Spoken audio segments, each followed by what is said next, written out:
Qué pregunta la que nos introduce al tema de hoy. ¿Qué armas utilizamos contra nosotros mismos? Antes te doy la bienvenida. ¿Cómo estás, Joel? Gracias, Carola. Qué alegría poder saludar a nuestros amigos allí en casa. Un abrazo para todos ustedes, aquellos que están sintonizando también por la radio.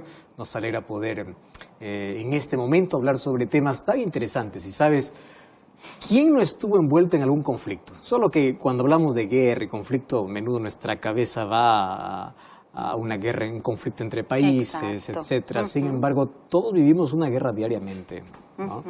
Y hay guerra laboral, hay guerra en el hogar, hay guerra donde sea. Siempre hay ese desacuerdo por la cual se producen conflictos. Y no siempre se usa armas como para poder destruir a una persona al instante. Hay armas que cortan lentamente. Una palabra, alguna otra cosa que puede herir tanto a la persona. Más al hablar de conflictos y guerras es tan amplio, ¿no? Hoy vamos a tocar, por ejemplo, sobre conflicto espiritual y qué armas usamos también en este conflicto. Qué interesante. Tú bien lo has dicho, ¿no? Cuando uno escucha la palabra conflicto, existen diferentes conflictos en distintas áreas, personal, conflictos internos, tú lo has dicho, familiares, laborales, y aquellos que toman una mayor proporción, como lo citaba ahí el video, ¿no? Las guerras y la violencia, en fin. Pero ahora que tú mencionas, Joel, en el ámbito espiritual, a veces uno se pregunta y dice, ¿pero qué conflicto puede haber en el área espiritual? ¿Cómo se origina? ¿Cómo se da?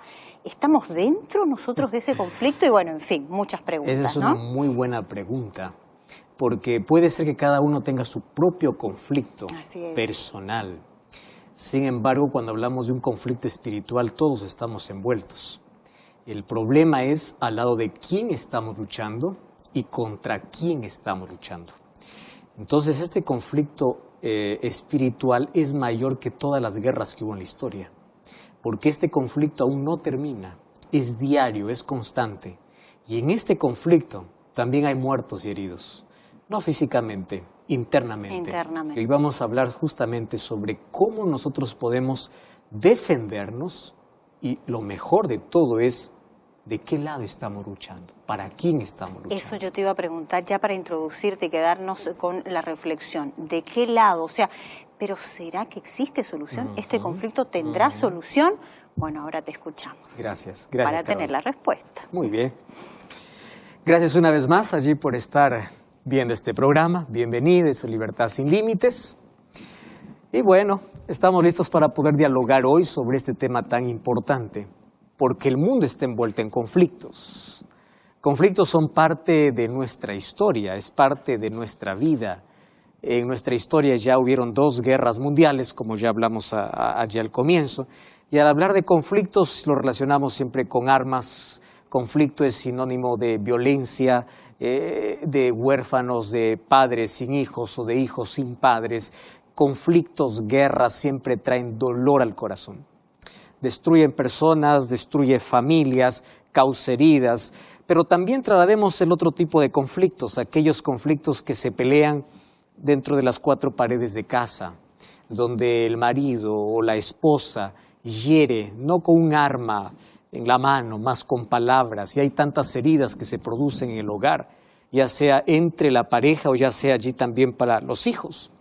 Hace algún tiempo, Adriana, una señorita de 27 años me contó el conflicto que vivía en casa. No era un conflicto armado, sin embargo era un conflicto donde ella experimentaba en carne propia una guerra diaria. Cuando tenía 18 años, ella conoció a un muchacho y de una manera apresurada se casó, aun cuando los padres de ella no estaban de acuerdo. Ella fue en contra de la voluntad de los padres, porque el muchacho tenía un problema serio. Y es que él tenía el vicio del alcohol y también consumía drogas. Y ella se fue en contra de todo lo que los demás decían y ella dijo, me caso, y se casó.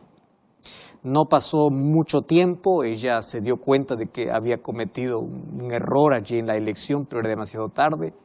Mucho más porque ella quedó embarazada y allí comenzó el mayor problema. Porque él quería que ella pueda abortar a aquel niño y para hacerlo lo pateaba a ella y es más, hizo que ella pueda cometer el aborto. Eso fue algo muy triste en la vida de ella. Y ella escribía y decía, usted no sabe el conflicto y la guerra que está en casa. Somos dos enemigos durmiendo o viviendo bajo la misma casa y durmiendo en la misma cama. Dos enemigos que duermen juntos. No es un conflicto armado, mas este es el conflicto que se vive y se sufre en silencio y se muere lentamente todos los días. Y hay millones de personas que están envueltos en diversos tipos de conflictos. Más hoy quiero hablarte de una guerra mayor. Una guerra que comenzó en el cielo y que continúa aquí en la tierra. Cuando voy al libro de Apocalipsis capítulo 12, versículo 7, dice así, versículo 7.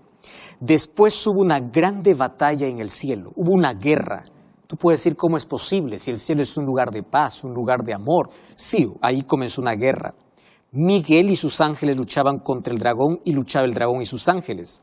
Pero no prevalecieron y se halló ya lugar para ellos en el cielo. Y fue lanzado fuera el gran dragón, la serpiente antigua que se llama Diablo y Satanás, el cual engaña al mundo entero, fue arrojado a la tierra y sus ángeles fueron arrojados con él. Es increíble, pero la primera batalla comenzó allá en el cielo. El nombre de Miguel es el título de Cristo cuando entra para pelear, ya sea para defender a sus hijos o ya sea para esta guerra que comenzó allí en el cielo. ¿Y por qué se produjo esa guerra? La lucha era por un trono. Fíjate una cosa lo que te estoy diciendo. Dios no creó a Satanás, Dios creó ángeles perfectos. ¿Cómo entró el pecado? Es un misterio. No podemos entender cómo un corazón puro pudo haber sido manchado por el pecado.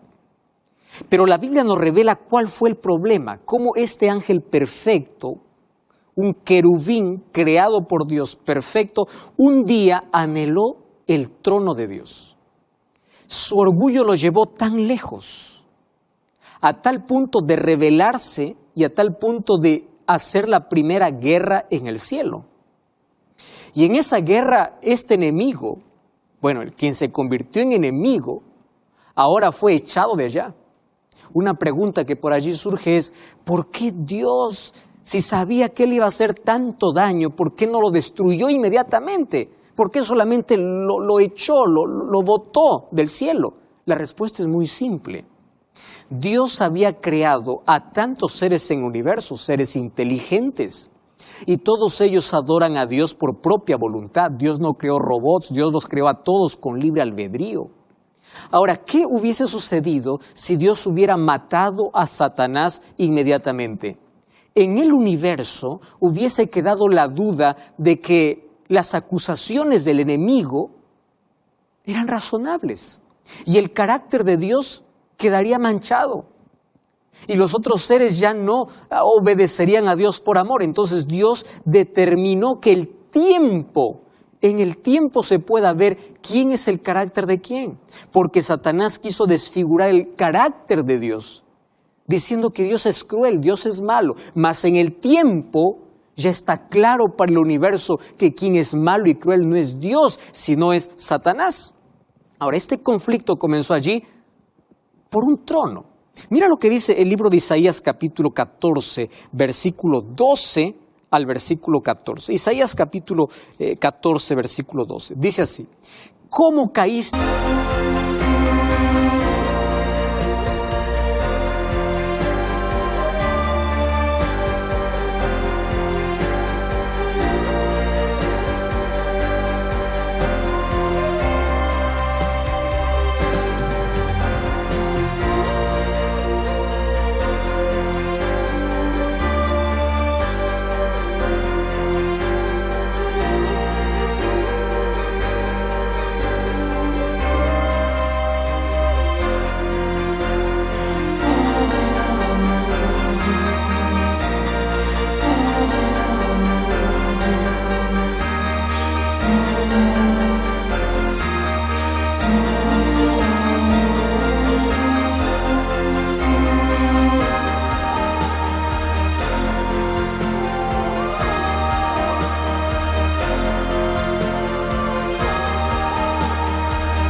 del cielo, oh lucero, hijo de la mañana. Cortado fuiste por tierra, tú que debilitabas a las naciones, tú que decías en tu corazón, subiré al cielo, en lo alto junto a las estrellas de Dios, levantaré mi trono. El diablo siempre quiso la adoración, porque quien está en el trono es adorado. Entonces, él dijo, yo quiero el trono, yo quiero ser adorado. Y el orgullo convirtió ángeles en demonios y cerró la puerta del cielo. Quiero que preste atención. Un día cuando él no alcanzó el trono porque perdió la batalla, fue lanzado a la tierra, fue y vendió esa misma idea a Adán y Eva. ¿Qué cosa les dijo? Ustedes serán como dioses. En otras palabras, saquen a Dios de su vida y ustedes pueden adorarse a sí mismos. Ustedes no necesitan de Dios. Y el ser humano aceptó la propuesta diabólica. En otras palabras, sacar a Dios del trono de su vida. Que Dios no controle su vida. Ellos decidieron no más obedecer a Dios y ellos tener el control. Satanás es astuto y hoy está vendiendo esa idea. Tú puedes solo. Tú puedes vivir solo sin Dios. Tú no necesitas de Dios. Lo que necesitas es dinero. Lo que necesitas es placer. Lo que necesitas es otra cosa, menos a Dios. Saca a Dios del trono. Y esa fue la idea de Satanás. Ahora, ¿qué sucede? El ser humano aceptó su propuesta, sacó a Dios del trono de su vida y el mundo cayó en un caos.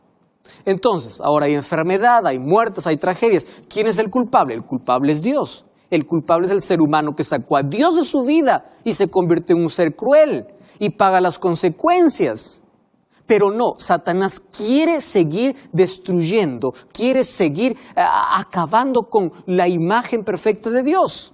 Por eso es que acusa a Dios. Ahora, lo que dijo para Adán y Eva es, ustedes no necesitan de él, ustedes serán como dioses.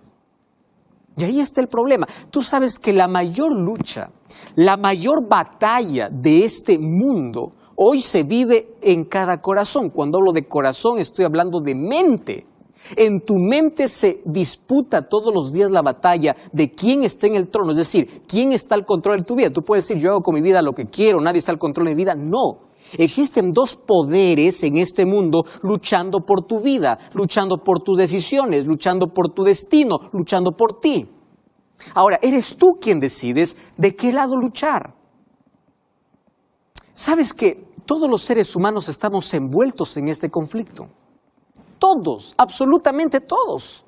No hay nadie que diga yo no estoy en ningún, o yo no pertenezco a ningún ejército. No, o estás con Dios o estás con el enemigo. Así de simple ocurre eso en esta vida. Por eso el apóstol Pablo dice, la vida es un campo de batalla. Préstame atención, no es un parque de diversiones, es un campo de batalla. Entonces, si la vida es un campo de batalla, yo te invito, dice Pablo, a luchar con Dios. Y Dios te dejó una armadura para luchar contra el enemigo. ¿Quieres saber cuál es esa armadura? Mira lo que dice el libro de Efesios capítulo 6, versículo 10 hasta el versículo 14. El apóstol Pablo toma esa figura de una lucha. En el libro de Efesios capítulo 6, versículo 10. Dice así, por lo de...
Mas, hermanos míos, fortaleceos en el Señor y en el poder de su fuerza. Eso es lindo. Ahora dice, vestíos de toda la armadura de Dios para que podáis estar firmes contra las hechanzas del diablo, porque no tenemos lucha contra sangre y carne, sino contra principados, potestades, gobernadores de tinieblas de este siglo, contra huestes espirituales de maldad en las regiones celestes. Por tanto, tomad la armadura de Dios para que podáis resistir en el día malo, y habiendo acabado todos, estad firmes.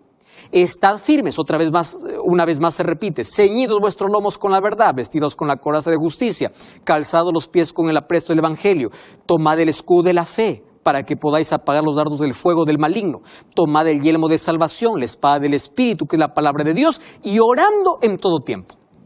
Listo, aquí dice, tú estás en guerra, y si tú sabes que estás en guerra, nadie va a la guerra desprotegido. Y aquí toma la figura, Pablo, de el ejército que él conocía. Resulta que allá en el ejército romano habían 3 tipos de soldados. Había un grupo de soldados que eran los novatos, que eran los soldados astatis, eran los principiantes.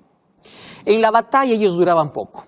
Había un segundo grupo que eran los príncipes. Esos príncipes ya tenían un poco de experiencia, no eran novatos. Y había un tercer grupo que era el grupo de los triarís. El grupo de triarís era el grupo más recio. Ellos tenían un lema, ellos eran los inamovibles, ellos no perdían una batalla. Y el lema que ellos tenían era el siguiente, firmes. No hay chance a retroceder, es avanzar o morir. Ojo con ese lema. O sea, yo no puedo retroceder. Si no avanzo, prefiero morir, pero no retroceder. Eso era el lema del triarí. Y Pablo toma el lema de ese soldado y dice, en esta batalla tenemos que ser como este soldado. Por eso dice, estad firmes, no retrocedan. Al contrario, tomen la armadura. Y él toma la armadura que él conocía. La armadura que conocía de un soldado romano era un yelmo, que era un casco para cubrir su cabeza. Era un escudo para cubrir de la nariz hasta los pies, contra los dardos o las flechas que lanzaba el enemigo. Era una coraza para cubrir el corazón y los pulmones. Era una espada para poder luchar. Y era zapatos todoterreno para poder caminar, no importa en el fango o en la arena. Entonces dice, esta es la armadura que debes tener. Solo que ahora esa armadura tiene un significado. Y dice, ¿cuál es el yelmo? El casco, lo que va a cubrir tu cabeza es la salvación. Toma el yelmo de la salvación, que se acepta por la gracia. Y allí dice, toma la coraza de justicia. ¿Quién te va a cubrir el corazón? ¿Quién te va a cubrir la vida? La justicia. ¿Y quién es la justicia? La justicia es Cristo. Cuando tú aceptas la salvación, tienes que aceptar la justicia de Cristo en tu vida. Por Él eres justificado. Y luego dice, toma el escudo de la fe. Tú sabes que el enemigo hasta hoy continúa lanzando allí sus dardos. Esos dardos tenían fuego y tenían veneno. Si un dardo lograba caer en el cuerpo de un soldado, moría por el veneno. Entonces Satanás tiene mucho veneno para acabar con tu fe, para acabar con tu vida, para desanimarte, para echarte al suelo, para destruirte. Satanás puede hacer eso. Entonces, si tú no tienes fe, en los momentos difíciles no vas a poder sostenerte. Además dice, toma la espada. ¿Cuál espada? La palabra de Dios. Lee la Biblia, aplica, practica la Biblia. Vive. Esta es una espada de 2 filos, dice Hebreos capítulo 4, versículo 12. Esta espada te va a ayudar a defenderte, pero sobre todo, dice, en todo tiempo ora. Préstame atención. A Satanás no le asusta mucho que tú vayas un día a la semana a la iglesia, porque hay muchos que van un día a la semana, pero el resto de sus días de la semana no están con Dios. A Satanás no le asusta eso. A Satanás no le asusta un religioso. A Satanás le asusta una persona que ora. Préstame atención. Es por eso que difícilmente el ser humano encuentra tiempo para orar. ¿Por qué? Tiene una agenda recargada, prefiere redes sociales, prefiere mirar una película, prefiere cualquier otra cosa menos orar. Satanás sabe que si tú oras, tú tienes poder. porque te aferras a Cristo y él tiene miedo a Cristo porque Cristo lo derrotó varias veces. Tú y yo luchamos contra un enemigo vencido. Cristo lo venció. Ahora, lo que quiere Satanás para destruirte es alejarte de Cristo. Y cuando consigue alejarte de Cristo, entonces tú te conviertes en un juguete del diablo.